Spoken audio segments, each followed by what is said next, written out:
Hey folks, Quilly18 here, and welcome to a video where we look at the new features that are going to be released in Europa Universalis for Cossacks and the accompanying free patch 1.14.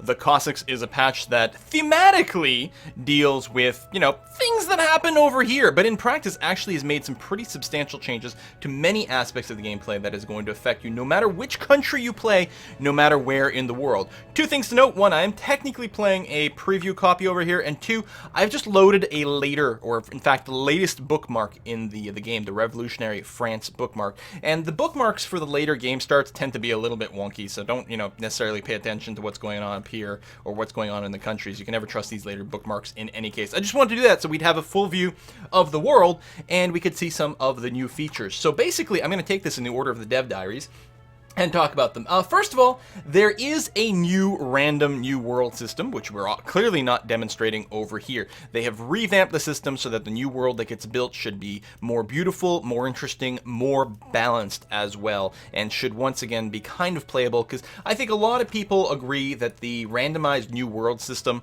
that was introduced in... what was that called? Conquest of Paradise.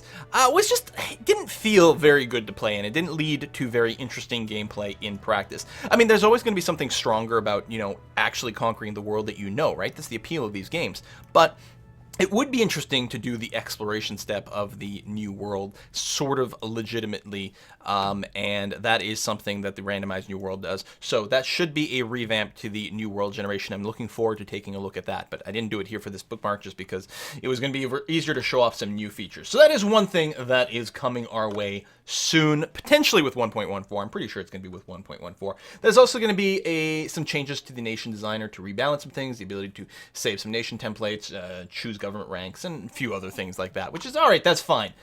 Let's start talking about some of the more game features. So actually, this is sort of almost a soft feature in a way. So areas and regions have been changed. So there have always been regions in the game, and there was a region map mode that you could go, but it wasn't necessarily the most useful or the most informative. So now things have been changed up pretty substantially. So any part of the world, every province is part of an area, every area is part of a region, and every area is part of a super region. No provinces will ever be in more than one area slash region slash super region.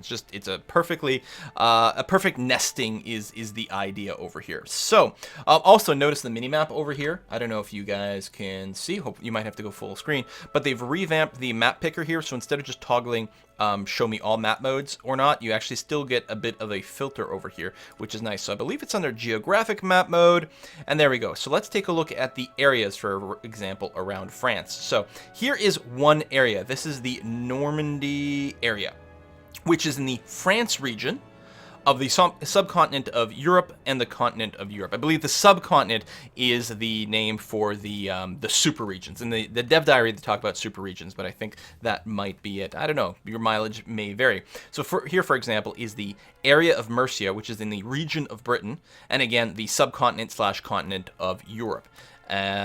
Where would be another good spot over here? This might be a nice one. Constantinople. So this is the area of Thrace. The region is the Balkans, and the continent is Europe. So there's no subcontinent over here, which is kind of interesting. And then one more over here. Say we've got Mysore here, which is in the region of Deccan, in the subcontinent of India, in the continent of Asia. So now we're talking about an interesting little sub-distinction over there. And what's cool about this is this will affect map naming. There's a few other things here and there, but one of the things I'm just really excited about is the idea of map naming. So now I should be back in normal political mode, and I am. So for example, if we go right down to the southern tip of Africa over here, we see Dutch Cape of Good Hope. And the reason it's named that, if we go into area mode, right, we mouse over that. Obviously, it's owned by the Netherlands. The area is the Cape of Good Hope region, South Africa, subcontinent Africa, continent Africa. So because the Dutch own a block of contiguous land that is not connected to their capital and is primarily within the area known as Cape of Good Hope, this gets named the Dutch Cape of Good Hope. If they were to expand and take a bunch more contiguous land, for example, this would probably get renamed to be Dutch Africa. Just like if Great Britain took a bunch of area in just Mysore, it would probably say British Mysore. But then if they kept expanding, it would get to the point where it'd say, oh, here's British Andhra, for example, right? That area. But if they took more of India over here, it would now say British India. Very cool. And then you can keep expanding. If you get a ton of land that spans multiple of the subcontinents, then you would actually get it to say British Asia instead, which is, I don't know. I like that kind of thing for some reason. I find it very interesting. So those are areas and regions. And so it mostly affects region naming, some achievements perhaps. The other one part of this diary is the colored wastelands, which is something that was introduced a while ago, but they have refined it a bit more. The idea being, let's say Morocco here starts to own more of the territory around this big chunk of gray. This entire thing will be colored the same color as Morocco, and the name Morocco will go across. It's still not a province you can walk into, but it will be colored Morocco and just make it look like you've got a more impressive amount of space, which I think is very important. Everyone wants their names to be in the biggest font possible. Obviously, that is the #1 goal of the game. Another change, which doesn't tend to affect me too much because when I do Let's Plays, I never play in Ironman mode because sometimes there's a technical problem. I have to roll back. But they have reworked the way that Ironman and achievements work. In particular, the ability to play an Ironman while you have mods. So if you have a modded version of the game in the past, that would prevent you from playing Ironman and of course prevent you from getting achievements. Well, now you can have a modded version of the game, still play an Ironman. However, achievements will still be locked because, you know, some of the mods, for example, might make the game easier or unbalanced in some way, for example. But it enables you to play in Ironman mode, so that way you can compare your own progress against, you know, other people playing with these mods also in Ironman mode without people doing any serious save scumming or anything like that. Okay, now we get into something that's a bit more substantial for actual gameplay balance and mechanical change. Capital development discount. So, the price to upgrade a province, right? There's a certain amount to provide some development in a province. It takes a certain amount of admin, diplomatic, or military power to level up a province, depending on how much stuff is already in there. Of course, I can't level up something outside of France, but there we go. So I would have the option of spending 33 diplomatic power to increase the production in the province of Maine over here, for example. So one thing is that this system is interestingly balanced in that if you are playing a one-province nation, you might go and level up. You know, if you're playing Ulm, you might not expand as Ulm for a very long time, or maybe not ever, I don't know.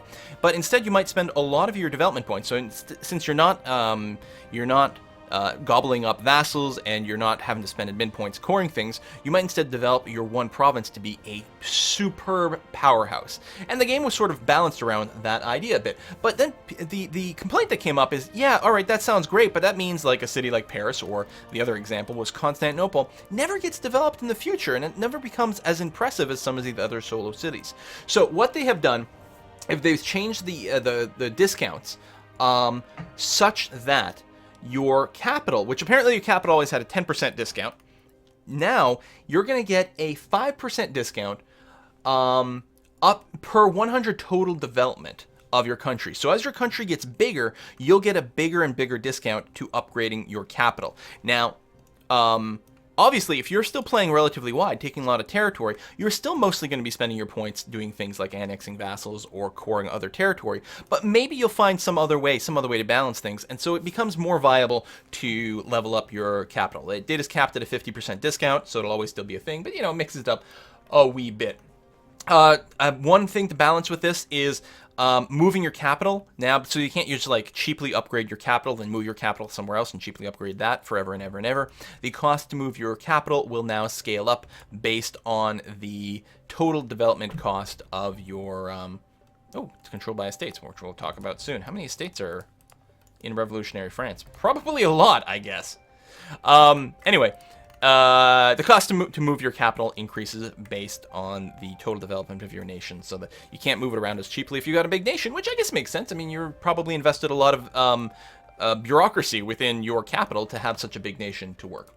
All right, another interesting change is the addition of something called Revanchism, which is, you know, sort of wanting to get back at people.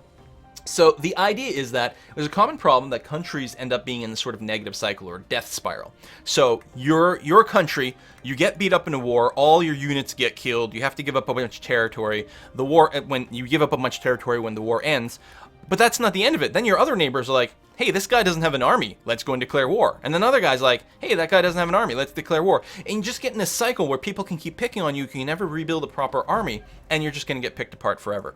So this idea is, when you are forced to give up cores in a peace deal, I think that's specifically what triggers it. Yeah, whenever you lose some territory, you get a certain percentage of revanchism. And it goes from 0 to 100, and this will give you a boost to tax income, fort defense, manpower recovery speed, which I like, and morale. And substantially lowers unrest and loan interest rate. Oh, that's the other thing. You lose your whole army, and your country is miserable, so you get a bunch of rebels, so you fall apart due to rebels, right? So when you lose this war, your people get mad, they get more passionate about things, so they're willing to work harder for a little while. If at any point you get up to 100% revanchism, which it's based on the war score piece percentage and territory and that sort of thing, it'll take 20 years to burn off. So revanchism doesn't last very long. At 100%, it's still gone in 20 years, but it gives you that buffer after just getting whooped that you can hopefully recover a little bit faster. You're still going to be weak. I mean, it doesn't mean that like someone just lost a war, now they're invulnerable. But it does help to balance things out so that countries just don't fall apart instantly after losing one war. And I think that will probably be good overall for balance. I think, I mean, obviously that will lead to a little bit more stability in the world, which sometimes makes things less interesting. But I think ultimately it will. It might make it it'll make it harder for one country to just disappear instantly. Now, it's interesting to know, I don't think that'll slow down a player's conquest, right? Because if you take 100% war score from an opponent, then you're going to have like a 15-year truce anyway, right? So you don't really care about the revanchism too much, because by the time you can attack again, they would have rebuilt anyway. It means after you beat up someone, it's harder for someone else to come and beat that person up. So that country that you're probably targeting anyway is still going to be mostly intact for you to go and take more territory. So I actually think it's not going to hurt world conquest, but it will probably improve some of the game. We'll see how it goes, of course. Okay, Horde Unity. I'm not going to talk about this too much, and I can't, of course, talk about it that much if I've got Revolutionary France selected here. But this is going to come up in our Let's Play. I'm going to do a Let's Play as one of the Hordes. I haven't decided who. So a few mechanics will have changed if you are playing a Horde. I guess I could load up a Horde. You know what? Let's do that. Exit the menu. Hopefully it doesn't crash. And it did, which doesn't surprise me. I was going to say, this is a preview build, and I loaded one. Oh, no, it didn't crash. Oh, it's just the screen blanked, and it's reloading. Actually, that's very smart. Because one of the problems I've hit before is if you start a game, for example, and then you try to join a multiplayer game, it often won't let you, and sometimes it changes your checksum, and sometimes it does crash when you exit a game and try to start a new one or certain things. So I guess what it's doing now is if you exit a game, it's restarting the whole program. That's actually really smart. Maybe it's already done that before, but I don't know. I don't think so. This feels new to me. Let's go ahead and grab a Horde. Uzbeks must be a Horde, right? Well, that's a religion. Oh, we can talk about the Tengri thing. All right, let's take the Arats. Boom.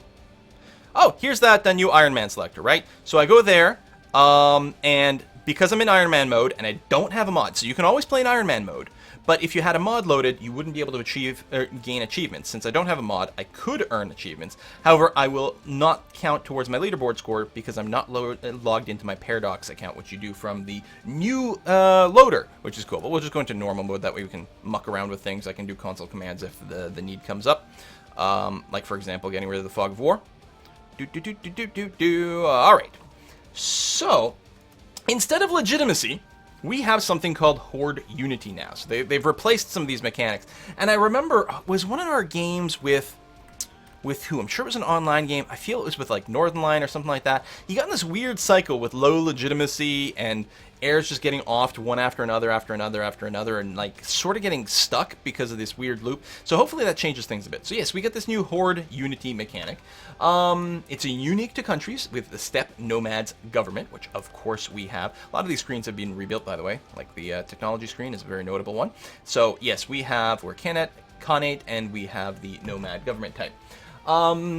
It represents the amount of control the Khan has over the tribes and increases slowly over time. To maintain control over your horde, you will need to placate them with the opportunity to plunder by invading other countries and looting their provinces. A high level of horde unity will increase discipline and lower unrest, while letting it drop will have the opposite effect and can result in tribal rebels rising up to challenge the Khan. For those with the expansion, this mechanic also replaces the old Horde events that create pretender rebels when you're at peace for too long. To prevent defeated hordes from falling into death spiral and represent tribes coming together in the face of external threat, Revanchism, which we just talked about, also increases Horde unity. So some of these changes. So Horde unity looks like it will be there in the free release as well. It's a little hard to list the features right now, specifically broken down by what you get from the expansion and what you get as part of the free 1.14 patch. They start to get labeled a little bit better as we go deeper into the dev diaries over here. Okay, so that is the Horde unity. Now, one of the actual features that really affects things, that's almost in a semi-sense a bit cosmetic-y. One of the more hard, crunchy features is the ability to raise a province. Now, we probably can't do that here, but we've got this button. So, if you control a province, now I don't believe that it's just simply occupying. You have to like take a province in a peace deal. But if you control it and don't have a core on it, you can raise it. Raising a province will take down 30% of a province's development score down to a minimum of 1 in each one of these. So I don't know if, presumably you can still raise these. Well, you can. I don't think you'll eat any of these things, but you can still get gold and whatever. So it will take down a province's development score, and then it will give you monarch points based on how much you took away from that. Each point of development raised gives you monarch power, base tax gives you admin, production gives you diplomatic, and manpower gives you military power, obviously. It will also raise your Horde unity significantly. Also, there's this loot meter over here, which you can get by simply sitting around in a province at war with some military units. You will slowly loot this up. Well, if you raise a province, any amount here that is left will automatically be looted and put in your bank at the same time. So even if you can't lower the development cost, you can at least do this. Obviously, raising will be incredibly powerful with very high value provinces. Now, what I'm interested about is, so also provinces can only be raised once every 30 years. So I don't think you can necessarily sit there and raise the same one over and over and farm it.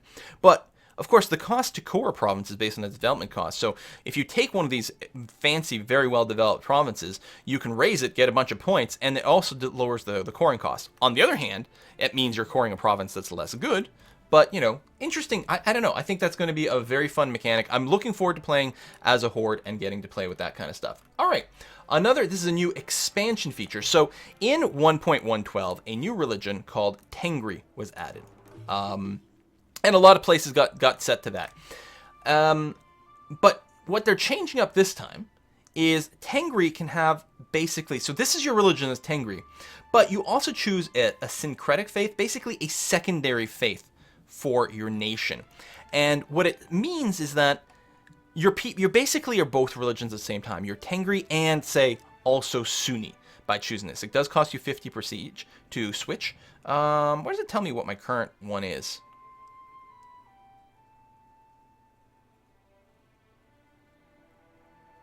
Do I not have one?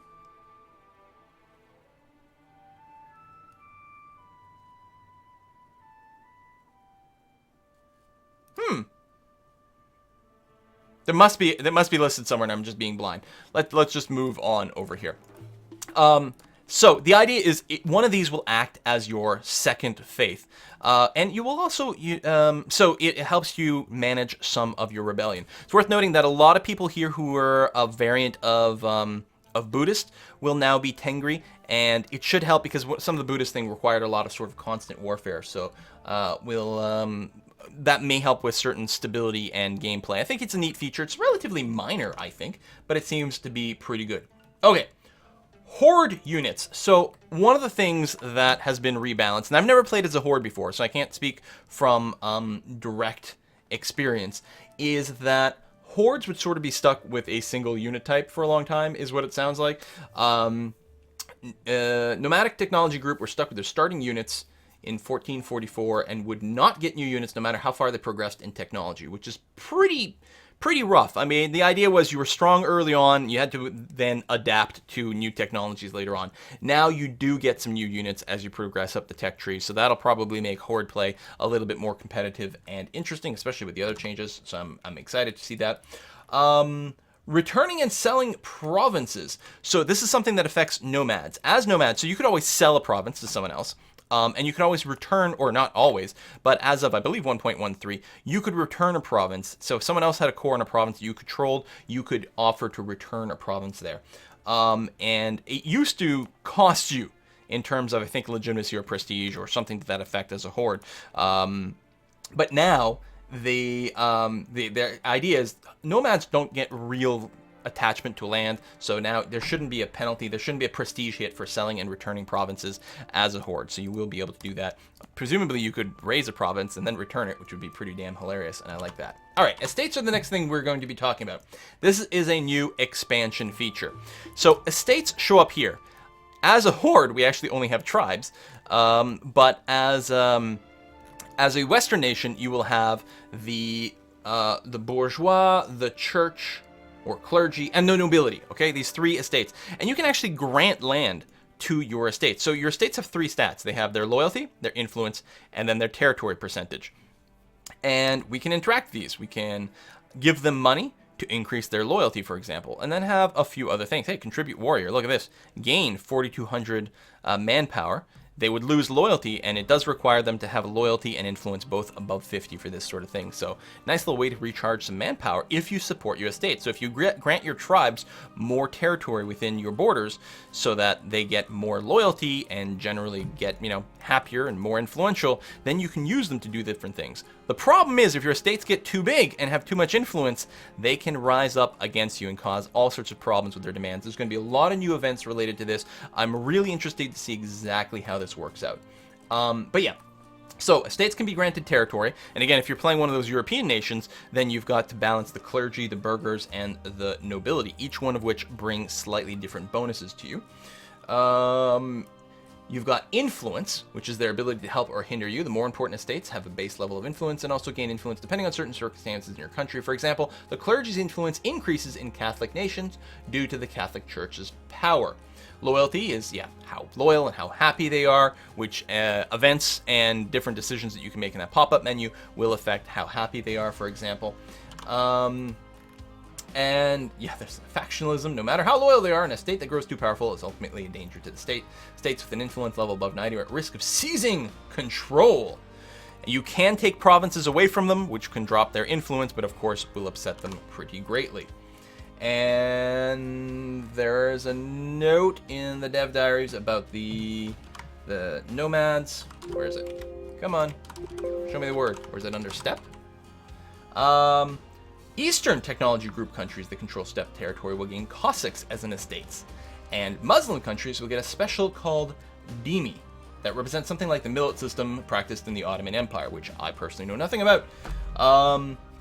While we are aware that calling, for example, Cossacks and estates is a bit of a misnomer, we feel the system will be much poorer for excluding power groupings that fall outside of the traditional three estates.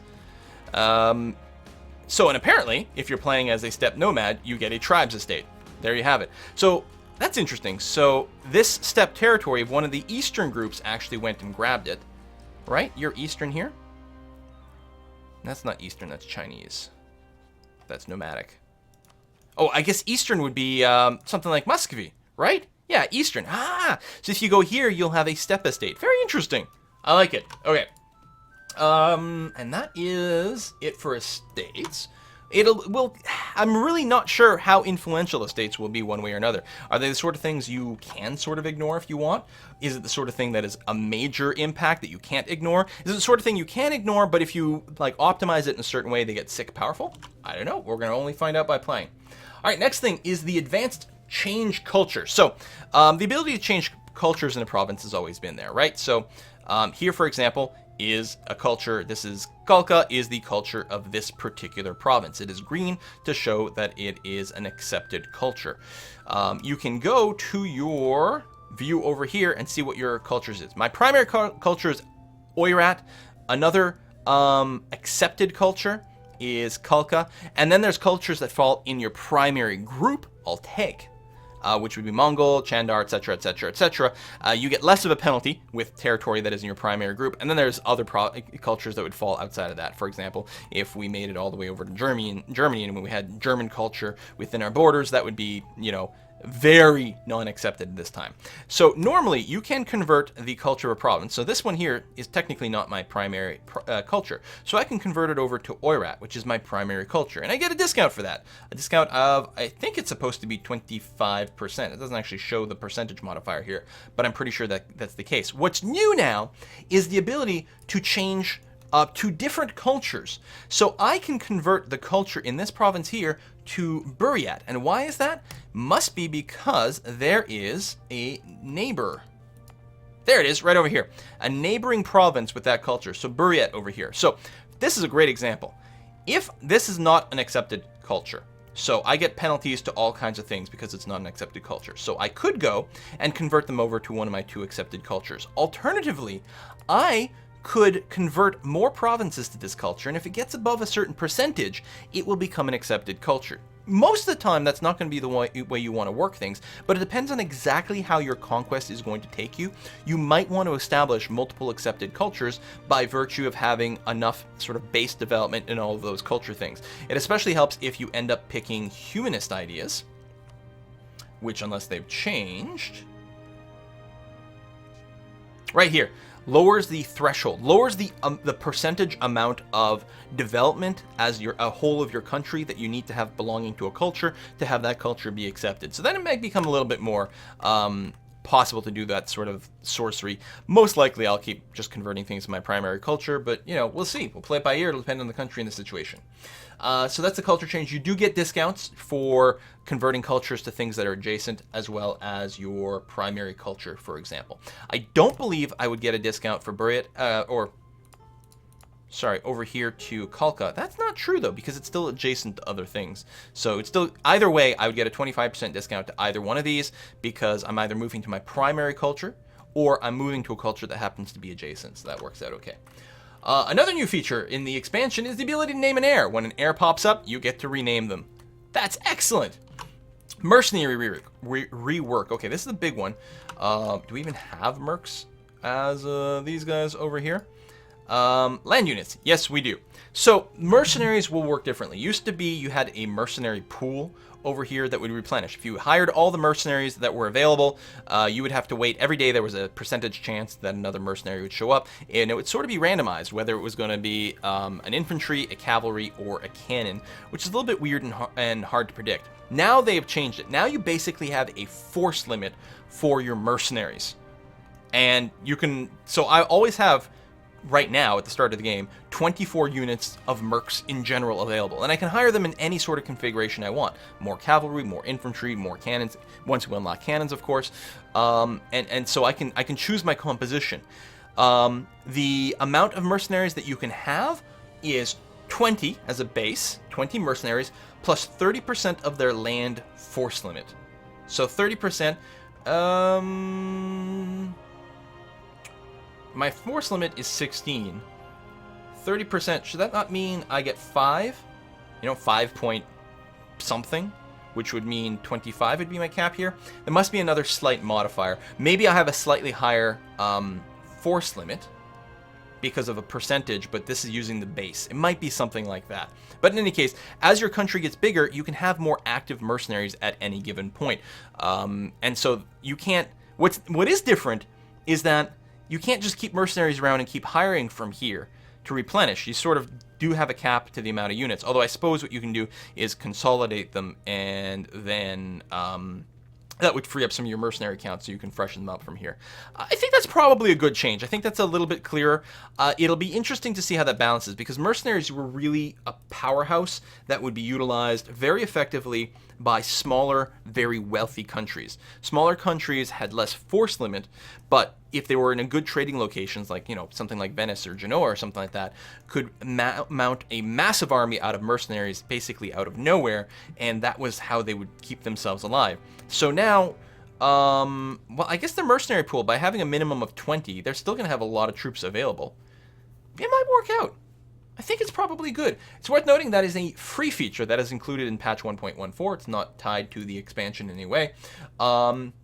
If you do have the Art of War expansion and you can use the army planner to create templates. This new screen, you can include mercenaries in your templates, which is interesting. Which does mean, I mean, you could just quickly generate a template of mercenary units like this, and for whatever reason, if you really wanted to, you could have some sort of mixed template, maybe, you know, depending on how much manpower you have or something. I'm sure this will actually come up quite a bit, and I think that's going to be a very, very strong feature. Okay, we're not going to talk about that yet, but these two buttons here, these are going to be amazing. Hold on for that. We're going to keep doing things in order. Blocking channels. So this is a new free feature. So if you were to build a canal, right? Yeah, it's blocking canals, not blocking channels.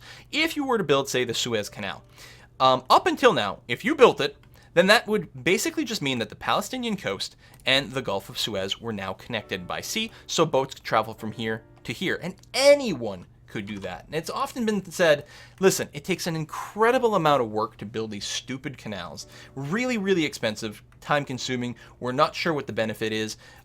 Sure, it helps with mobility, especially here. And the Kiel one maybe a little bit less so, but here certainly very much. And then if I'm at a war, my enemies can keep using this. Well, now, if you're in war, your enemies in a war cannot use your canal. I think that's a great improvement. Most likely the canals are still a little bit overpriced and underpowered, but I think that's a big improvement and certainly makes a lot more sense. Okay, native policies. Do we have those? Yeah, okay, good. We can mouse over them. Native policies. So we can now set as a nation how we are going to deal with natives when we're doing colonization. There are three options, and they're sort of like the left-hand side, which is the being most nice to them, and the right-hand side, which is the being most brutal to them. So the left-hand side simply makes it you are immune to native uprisings. There will be 0 native uprisings where you are trying to colonize, which is very nice. It means one less thing to worry about that. I like a lot. On the far right, on the other hand, you have full native repression policy. You will get probably a lot of uprising. I think they've changed the base math so that this sort of default one will actually result in a lot more uprisings than normal. On the other hand, you get a 20 increase to your global settler stat, which is huge. This is a massive, massive boost to your settlement speed that will dramatically improve your ability to colonize. And then in the middle, it reduces the uprising chances by half, but when you colonize an area, depending on the native population, you would always get a bonus to, well, it used to be your tax base. It does something with your development policy. I actually haven't played a Colonial game since they added the province development stuff, so I don't know exactly how what the bonus is, but the higher the native population, the more of a bonus you got, which is when you got those old events that would cause you to, like, slaughter natives. There was a downside. The positive side was it made it, made uprisings less bad, but the downside was you wouldn't get a bonus once you finish colonizing. So here, you're somewhat reducing the uprising chance, and you are getting a bigger bonus based on the native size when you finish simulating them. So that's kind of interesting. I don't know how often you can change these. It's not actually listed. Oh, no, it doesn't. It costs 1 stability to change your native policy. Interesting, because I could see myself as starting with this, because it really sucks when you're trying to get your first foothold in a new world, and you just can't get that first province to go because of the native uprisings. Africa's really bad for that too, because the natives are considerably more aggressive. So maybe you start with this, get a little bit of foothold in a new world somewhere, and then maybe you switch to repression at that point, once you've got a few troops actually there and in place and everything is hunky-dory, so that further expansion goes faster. I don't know. Costing a stability to switch, that's not so bad, actually. It's effectively means like 100 admin power. You're not going to want to do that forever, but you might switch one time only. Interesting. Okay, a new change, declaring colonial war. It starts off in the dev diary with saying, ever wish that protectorates were a little bit more useful in expanding overseas empires? Yeah, protectorates were kind of stupid and sucky and pointless, in my opinion. They were really kind of crap, because once you protectorized something, well, you could never take that land, right? Because you couldn't annex a protectorate. You couldn't declare war against them or do any sort of that nonsense. So now things have changed a bit, because what you can do is you can declare a colonial war. And you can only do this against overseas targets. And what you can do is you declare an overseas war, and instead of being able to call in your actual allies, you can't call in your real allies for a colonial war, but instead you can call in all your protectorates. That's awesome. So then they act like, now they act like vassals, right? So now protectorates act like vassals if you are declaring war against another overseas nation. So they make reference to the British strategy in India, right? So you get a couple of these guys to become your protectorates, and then what you do is you declare war on another one, a third guy, while bringing your protectorates to help you take some more territory, and you keep sort of doing that all over. I think that's brilliant. I think that's excellent. I think that's going to make colonialism a lot more fun. Makes me almost wish I'm playing a colonialist game instead of a Horde game for the next one. I think that is going to be an excellent new feature. They've also added the ability to concede colonial areas in peace deals, one way or another. Basically, instead of having to, especially like in the Americas, where you're trying to find every last province that France might have occupied in the New World because you want to take all of those, you can just force them to concede an entire colonial area. So that'll give you all the provinces that they've colonized in the area. And what's really interesting about this is for the duration of the truce, the losing country in the war won't be able to colonize any provinces in that region, which I think is excellent, and that's going to be a really fun way to play the colonialist game. Really looking forward to trying out that feature in the future. All right, we're nearly done. This is a big one. This is a huge part of the new expansion. Diplomatic feedback. So there's a new screen, basically. Let's say I click on Mongolia. So you right click, and we're on the diplomacy screen for Mongolia, right? But there's some new tabs over here. So the first tab are your normal diplomatic actions. Although you can note that there's that just opens up the diplomacy view back for your own country. Okay, so we don't care about that. Next one, show opinions Mongolia. That's always been there. The last one is show diplomatic feedback. So this is quite cool. So some things have changed. The way trust is calculated has changed. And there's this new favor thing. And some of this represents a little bit of stuff that used to happen behind the scenes. Basically, what comes up here is if you are allied with someone, every year you will get more favor with that country. The longer you are allied with someone, the higher your favor gets. Apparently, the bigger and more powerful your own country is, compared to the person you're allied to, the faster those favors will rack up. So if you're allied to someone who's of equal size, the favors will come up a little bit slower. Whereas if you're allied with a tiny guy, favors will rack up very quickly because he's really happy that you're his ally. And then the favors can be cashed in for a couple of things. First of all, it can be cashed in to increase trust, which will increase the sort of stability of your alliance and help you make a lifelong friends. If you max out trust, you guys are basically going to be allied forever. There's going to be very little chance of backstabbing or anything of that kind. The other thing you can do, and this is amazingly good, you can tell your ally, so you have to be allied with them, obviously, and then you have to spend favor for this, but you can tell your ally to prepare for war. If you tell an ally to prepare for war, they will increase the maintenance on their military and their navy. They will set their maintenance to 100%, right? So they're not going to start the war with no units ready to fight, so that's good. But the other thing, and this is probably the most powerful part of it, is for the next 2 years, your ally will avoid starting any wars.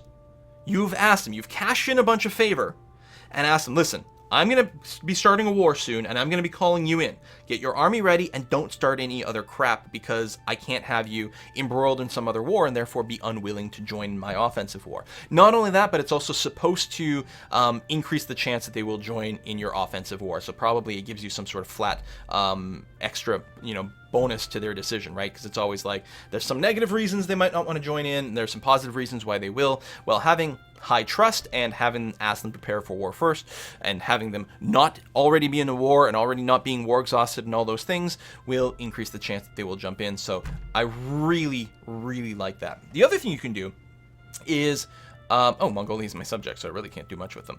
Let's pick someone completely different. Ming over here. Excellent. So you can manage your attitude. So this is normally already set by the AI. The AI sort of figure out like the attitude, right?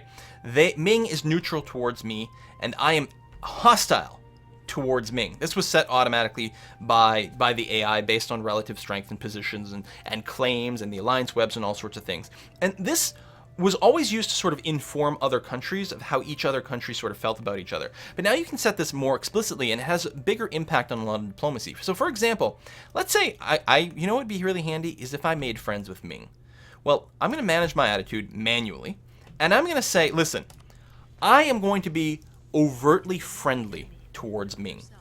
I have implied that I am going to be very friendly towards Ming. I'm looking to ally. Right now our relationship is still not good, but you know what? I'm going to be nice to them. I'm going to send them flowers. I'm going to be hunky-dory.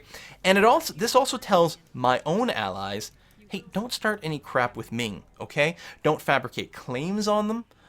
Your allies will view this as a sign you're unwilling to attack them. I think it affects whether subjects... So I think if you look at hostile, for example, your subjects will fabricate claims on their provinces. And if I went to hostile, my allies would know I would be perfectly happy going to war against Ming. Super happy about it. I could also say threatened. Because Ming is so much bigger than I can say that I feel threatened by them.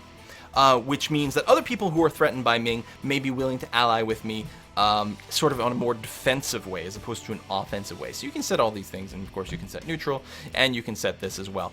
And I think that's going to be a really useful way to sort of help the AI figure out how they should act. I love it. I think it's going to be really good. Hopefully it's really excellent. We'll cross our fingers and look forward to that. Now, the other thing that has changed here is actually the first thing that they talked about in this dev diary is the concept of provinces of interest. So, if you have the diplomacy view open with a country, right, which we can swap. Like I can click on Mongolia if I right-click on them or click the diplomacy or something like that. So I'm in the diplomacy view of this country. And this is nice because I don't think this used to auto-open. I've always used the diplomatic map mode quite frequently. It's very handy. This is not exactly the same as diplomatic map mode, but diplomatic map mode shows you who you're allied with, who you're at war with, subject to, and puts little stripy things if there's like claims or forward cores and all these things, whether it's in your territory or opposed. But this is a different variant of it, where it shows you provinces of interest. And so this is me. I've got the Oirat selected, and it's highlighted a couple over here.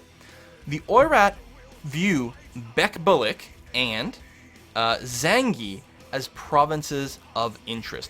It's also got a couple more, but I think those are actually, yeah, these are actually in Mongolia, so they're not highlighted because they sort of already belong to me. The reason these are countries of vital interest is because I actually have a core on this. So cores and I believe claims are considered to be provinces of vital interest, and these matter for alliances and opinions and also in war, because your allies and yourself are going to be a lot more intelligent about how provinces get divvied up in a peace deal. If I have said, listen, this country is this province is a province of vital interest, what it should do is it should tell my allies not to fabricate claims on this province, and if we get a war in a war together against Chagatai over here, let's say they start a war against Chagatai, right? And we both fight and I contribute and all those things. When it comes time for peace deal, my ally will know, I want this province. I expect to get this province. And hopefully, we'll see exactly how this works out. Hopefully that will result in these sorts of things happening more. But the flip side is also true, right? If I click on someone, let's say I become an ally with, oh, I'm flagging provinces. That's not what I meant to do. There we go. Nope, that's a bad example. See, these are strategic interests. It's probably too early in the game for these guys. Oh, no, there we go. So the Uzbeks over here, right? The Uzbeks view all these territory here as being vital interest. This is provinces they want no matter what. You better not try to take them from me. I will actively be trying to declare wars for these things. If we get into war with a mutual ally, I want to end up with these things, is what the Uzbek is saying, like 100%. They have peed on it and marked it as their own. These yellow ones are strategic utility. They will be perfectly happy to take them in a peace deal, but they're not going to be mad if they don't get them. And I don't think they'll be mad if let's say somehow I allied with the Uzbeks as the Oirat over here. If I went and fabricated a claim on one of these provinces, I think they would be okay with that. I don't think they would get too mad. Of course, these are all, you know, uncolonized lands, so it's a bit of a moot point, but that's what that definition means. And I love that extra bit of clarity. It should add a huge degree more of predictability in what the AI might do, but also how the AI should treat you, because you can make those declarations. And I love the extra depth of the peace negotiations. In fact, now we're going to have to talk about that a little bit later, but there's another thing in the peace negotiations regarding gold and prestige that I'm very happy about. So you can manage attitude, we talked about that, we talked about trust and favors. Calling in allies, right. So this is great. I don't have any allies right now. I should switch to another country that's got some. But basically, we won't be able to see it on this screen. Can I quickly... Who likes me? Can I get an alliance real quick? Mongolia, no. You. Offer alliance. Just wait. Fast forward. There we go. Excellent. All right, so let's say I go and declare war on the Uzbeks right now. We can see the Call Allies screen over here, and something has changed ever so slightly. So we still get the checkbox, whether we will call them in or not. And here it's got the thing of whether they will accept the call for war or not. You can see they will refuse right now, which is why I can't even like ask them, which is good, because if you ask someone who will refuse, it will unally you, right? So I can't even ask them right now.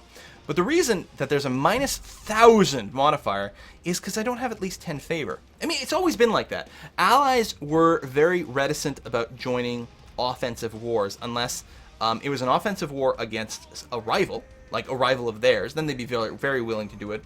Or they really, really like you with high trust. Well, now that's been quantified a bit more, is that you need at least 10 favor with an ally to start calling them into a war, which I think is wonderful. So, and favor will add up over the years automatically, again, depending on your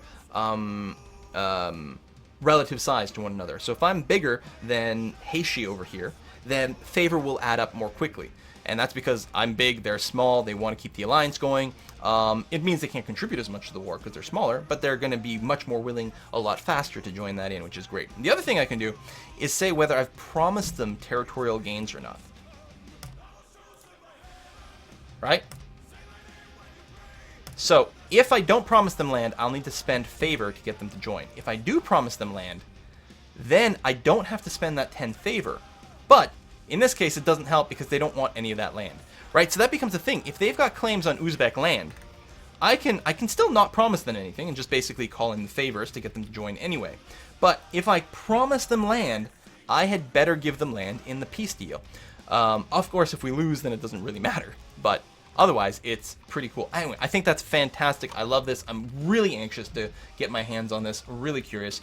And the other thing is, so each participant in war now has war contribution based on how much they participate in battles and sieges. So for example, battles, all of the war score for a battle always went to the war leader, which is always annoying.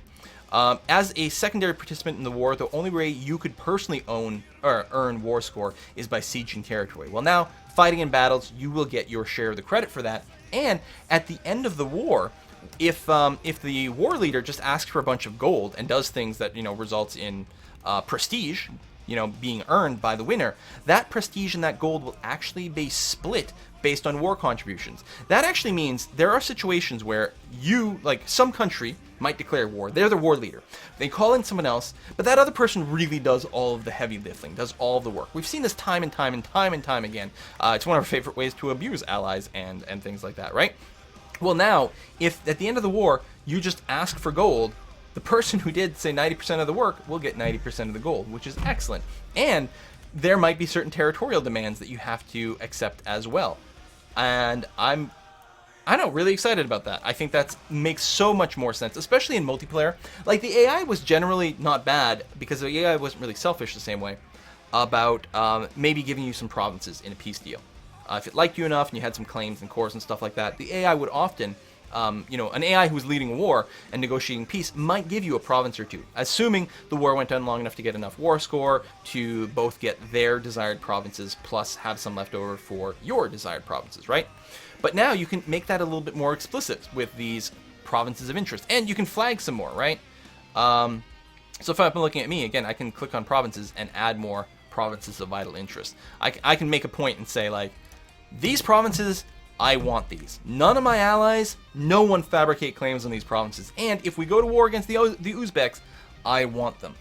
I think it's a wonderful, wonderful function. And again, you know, if someone calls you into a war, maybe they'll cash in favors or maybe they'll promise you land. Really looking forward to seeing that feature in action. Haven't played it yet. Okay, build directly to Army/Navy. God damn, I love this. So this is another expansion feature. So let's say I want to reinforce this army over here, right? This is especially relevant if you've just fought a war. So let's say this army was something like 20 infantry, 10 cavalry, and 10 cannons, or some combination like that, right? And I've been fighting in war in enemy territory. At some point, I consolidated because there were some deaths, and now I'm down to, like, say, this amount. Right? And I want to get this army back to its proper size. Well, the way I used to do it is I would go and enter unit builder mode over here and either manually build some units, or I might create a template with the difference. It's like, okay, so I need exactly 3 of these and 2 more of those, and then I'll be able to merge them together once they arrive. What a pain in the butt. Now you go here, you say, listen, give me some extra archers, and then some more. There we go. We're going to get up to 12, and, oh, I don't have enough money for the cavalry because I've just started off here. But I've just queued up 5 more infantry. They're going to get built somewhere, right? There we go. 2 in my capital, 1, 1, and 1 over here. And then no matter where this army is, these units, when they get built, they will go to the army and automatically merge in. This might be better than the army builder. I was so excited when they added the army template and army builder thing.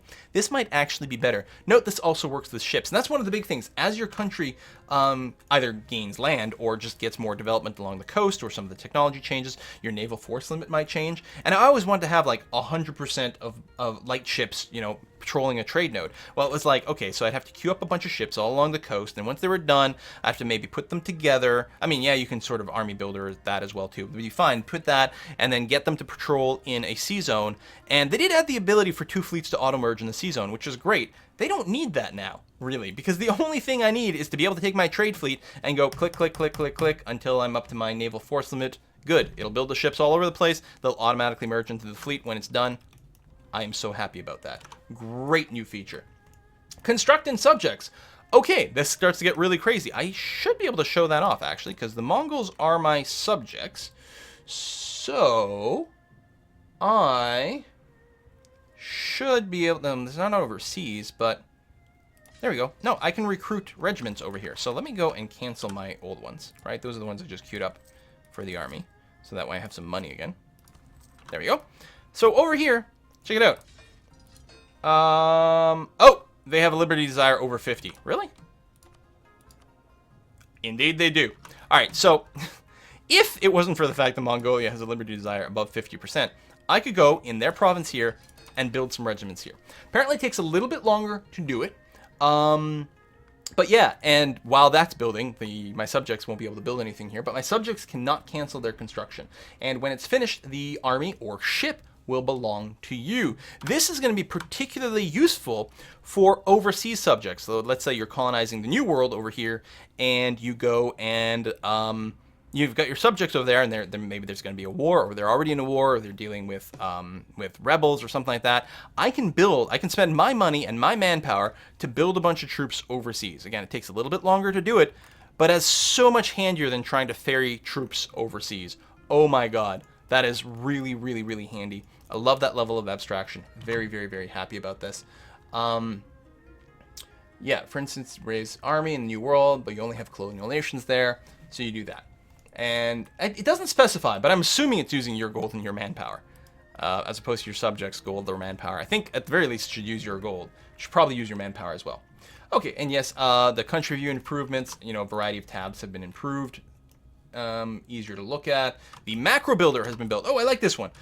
So the macro builder, they're talking about the development builder over here for developing provinces. So you can go on an individual province, right? And I can go and spend either admin power, diplomatic power, or military power to boost the development in some field. But you can also go to this screen over here. The hotkey, by the way, is B, or it's this button here, right?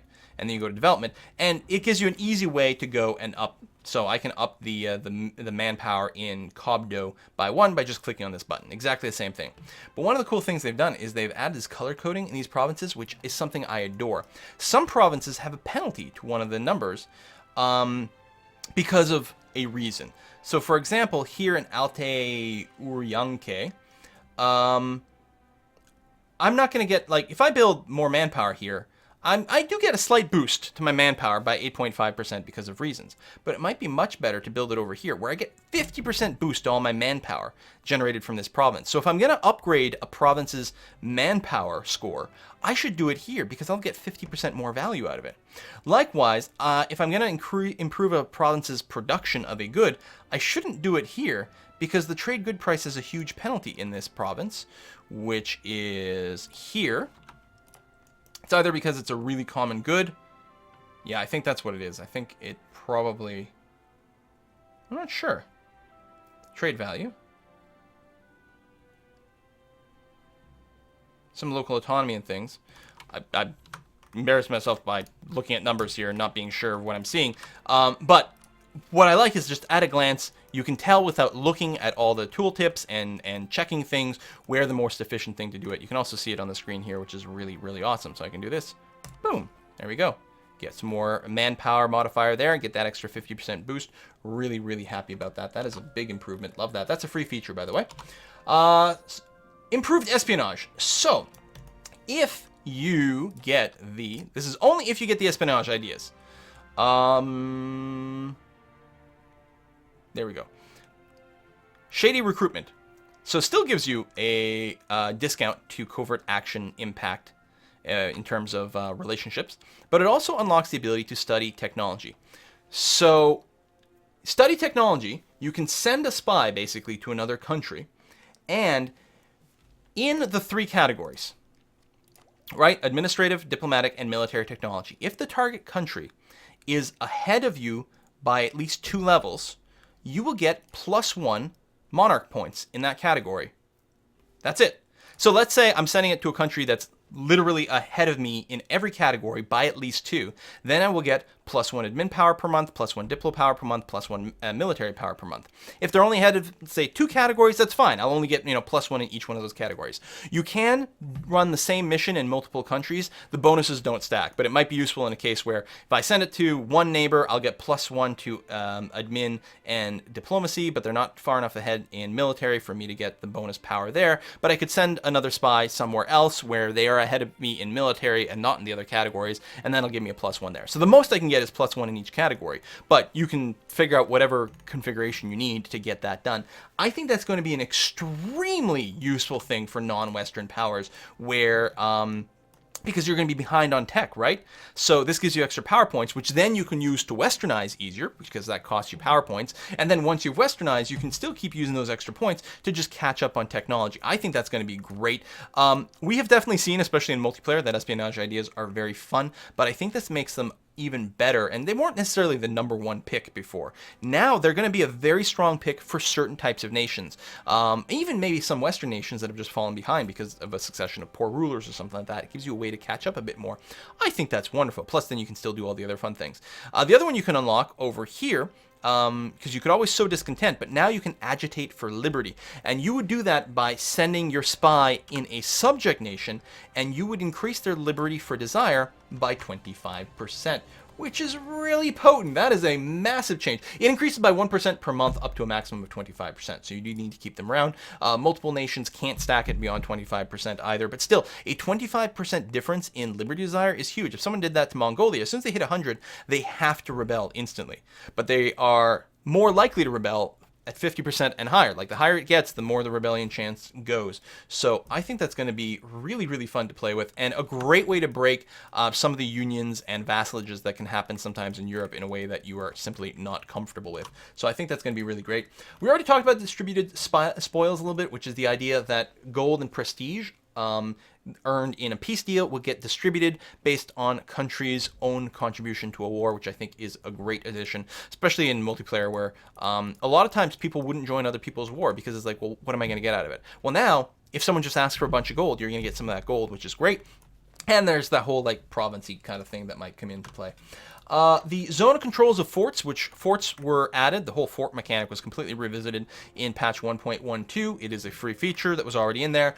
It has been reworked. The zone of control of forts in terms of how you can move next to forts has been reworked, and that is included as part of the patch as well. It looks like it's mostly just going to be more intuitive and a little bit more balanced, and won't get into the specifics, but expect things to be changed a little bit. And another free feature is the idea of permanent claims. Certain things in the game could give you claims, like forming a country, I believe, would give you claims on a bunch of provinces. The example they use in the dev diary is King, Q-I-N-G, King, I don't know, probably nothing like that at all, which would give you claims on a bunch of things. I think Italy, the same thing happened to me in Italy, for example. When I formed Italy, I got claims on every province in the Italian peninsula, but those expire after a certain number of years, and actually quite a short number of years. And now it looks like those sorts of claims will actually be permanent claims. So you don't have to try to conquer all of China, for example, in a quarter century. So those permanent claims are only gained from nation forming.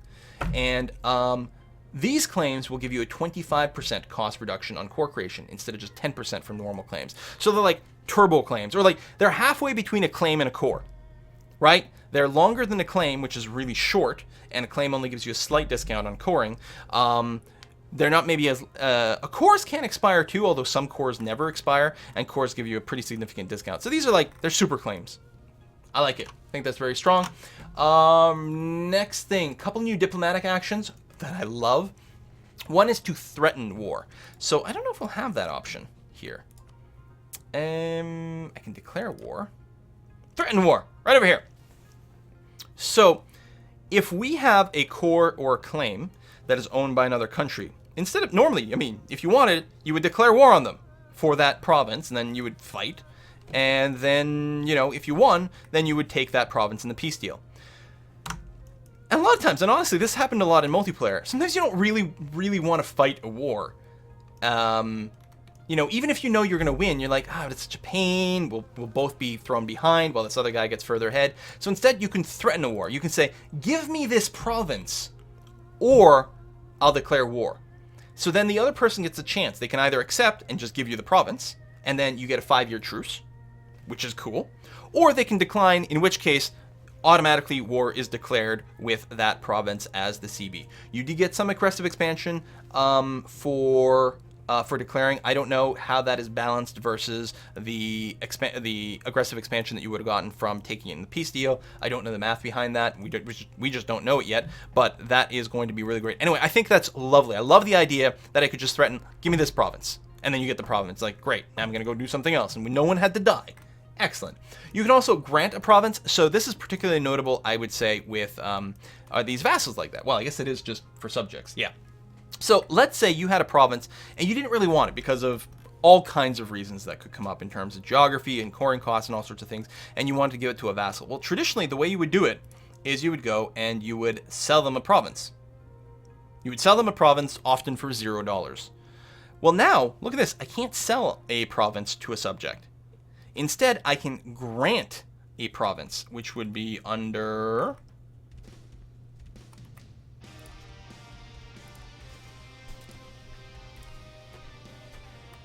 Where the hell is it? Man, and clearly the rock pack was added. Okay, it's telling me. Use grant. Is it in subject interaction? Is that possible? Aha! Grant province. There we go. So I can grant them one of my provinces, which also makes them very happy. So I'll say, listen, why don't you take Alexa? Because of the development, it's based on the development cost or power of the province, which this province is going to be a 4, so not very much. But if I give it to them, it'll lower their liberty desire by 2%. So it's a way to lower liberty desire, but it's also a way to manipulate the map when it comes to your subjects that doesn't involve selling them some stuff, which I think is good. The subject will receive a reduction in liberty desire based on the amount of development granted. That's good. The other thing you can do, and this is similar to granting a province, but is not with subjects, is you can grant... Or no, it is with subjects. You can grant them a core or a claim. So again, if I go to my subject interaction, grant core and claim. So I have a couple of claims. Actually, they happen to be on Mongolia itself, here and there. I can give them these cores and the claims. So let's say I had a claim on Ordos over here belonging to Ming. Well, I could give that claim to Mongolia. So now instead of me having a little flag here in red to say that I had a claim, Mongolia would have a flag here with a claim. So you can transfer that. You can also transfer cores. So this is claims and cores typically that are owned by enemies, but in this case, that. Is this Sabaton? I didn't realize that was part of the game audio. I'm hoping I'm not getting flagged for some sort of thing. Let's go and do that. Probably not. God damn it. I hope not. That will make a pretty shitty video. Got to put a lot of effort into. Hope I didn't just get screwed. Probably we're okay. Anyway, so that's that. I love that. Very cool. Colonial trade goods reworked. So normally when you go and colonize somewhere, you don't know what the trade good will be, right? If I click on this province over here, no idea what it is. But now if you mouse over it, instead of sort of being randomly determined by an event and weighted by certain things, you can actually see what the weight is, and you can, maybe make better decisions as to where you might colonize, which is good. There's a new, and that's a free feature, by the way, that will pop up. Another free feature is cultural union mechanics. So we actually we were looking earlier at the accepted cultures over here, right? And some people will accept all cultures of a type. So certain nations, like France, would always accept all cultures of the same culture group. This has been reworked, so it's not based on what country you're playing originally. So instead, it's based on your nation rank, basically. And in fact, if you level up your nation rank, like if you become an empire, for example, you can gain the ability to always accept something. The screenshot that I included with the dev diary is one of the Italian nations getting big enough to become an empire, and it says we are now a cultural union of Latin culture. All Latin cultures are now accepted in our realm. I think that's a great little feature. I like it. They also added a free feature that affects multiplayer to prevent nation ruining. You can toggle this on, and what it means is if someone in a war loses some land for the next few years, they're not allowed to just like sell off a bunch of cores and take out a bunch of manual loans and then giving a bunch of money away and those sorts of things. It stops like, and this is a multiplayer thing, the idea that someone's a sore loser in multiplayer after losing a little bit of land. They just wreck their country. They give like 10,000 ducats that were on loan to some other guy or something like that, and then just basically GG out after ruining their country. So you can enable that mode and prevent that sort of nonsense from happening. There's also an in-game achievement browser, which I guess is nice if you play for achievements, but I don't, so I don't particularly care that it's in there. And that wraps up all the major changes that I can think of that come as part of the Cossacks expansion, I should probably say, or patch 1.14. Thanks for watching, folks. See you next time.